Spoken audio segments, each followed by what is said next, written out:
Hello दोस्तों, तो आज अध्याय 2 क्लास 8 का हिस्ट्री एनसीईआरटी का पढ़ते हैं। बहुत ही इजी तरीके से, एकदम इजी तरीके से है, सीधे आपके माइंड में फिट हो जाएगा। ठीक है, तो स्टार्ट करते हैं।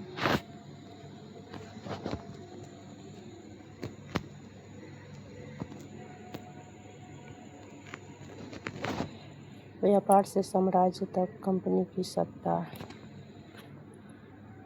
स्थापित होती है। एक छोटी व्यापारिक कंपनी कैसे बनी विशाल साम्राज्य की स्वामी। ठीक है, औरंगजेब के, यहाँ देखिए, औरंगजेब के मुग़ल साम्राज्य कमज़ोर क्यों हुआ। देखते हैं क्यों हुआ।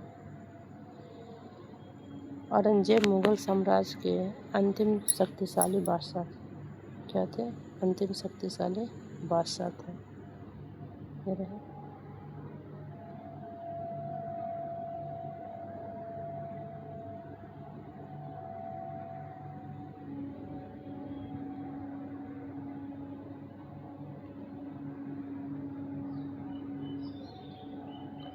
उनके बाद मुग़ल बादशाह कमज़ोर होने लगे। बहुत सारे सूबेदार और बड़े बड़े ज़मींदार अपनी ताकत दिखाने लगे। उन्होंने अपनी अपनी क्षेत्रीय रियासतें कायम कर ली। जैसे जैसे विभिन्न भागों में ताकतवर क्षेत्रीय रियासतें सामने आने लगी, दिल्ली अधिक दिनों तक प्रभावी केंद्र के रूप में नहीं रह सकी औरंगजेब के ज़माने में। ठीक है, उसके बाद में अंग्रेज़ जो है, अंग्रेज़ भारत कैसे आए ये भी देखते हैं। अंग्रेज़ ईस्ट इंडिया कंपनी के रूप में भारत आए। क्या? ईस्ट इंडिया कंपनी के रूप में भारत आए। यह कंपनी 1600 में इंग्लैंड में बनी थी।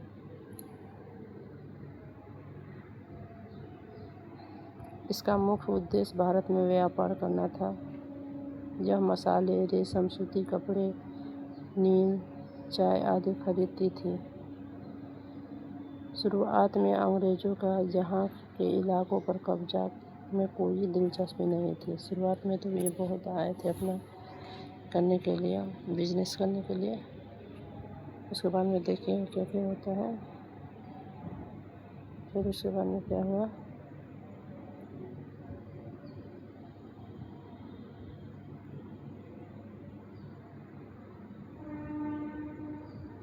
अंग्रेज शासक कैसे बन गए। भारतीय शासकों के आपसी झगड़े का लाभ उठाया। अपनी आधुनिक और अनुशासित सेना का मजबूत बनाया। युद्ध, छल और संधियों के माध्यम से एक एक करके कई राज्यों पर अधिकार कर लिया।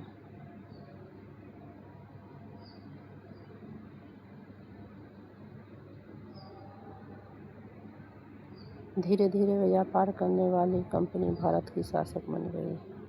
पहले संधि किया, युद्ध करना, कब्जा किया, शासन स्थापित कर लिया। पहले तो संधि करना, फिर उसके बाद में युद्ध करना, फिर कब्जा करना, शासन स्थापित करना।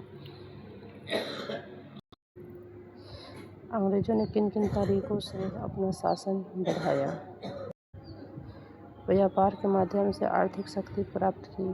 संधियाँ करके राज्य पर अपना प्रभाव बढ़ाया। युद्ध लड़कर कई राज्यों पर कब्जा किया। अस्थायी सेना और प्रशासन की मजबूत व्यवस्था बनाई। कठोर नीति और शोषण के माध्यम से धन इकट्ठा किया।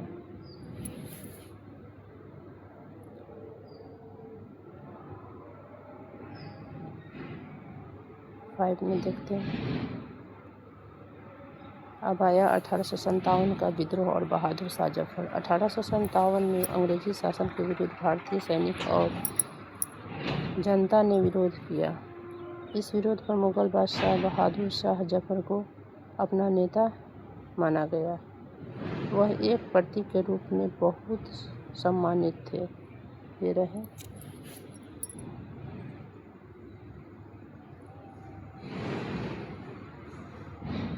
उसके बाद में 6 में देखते हैं।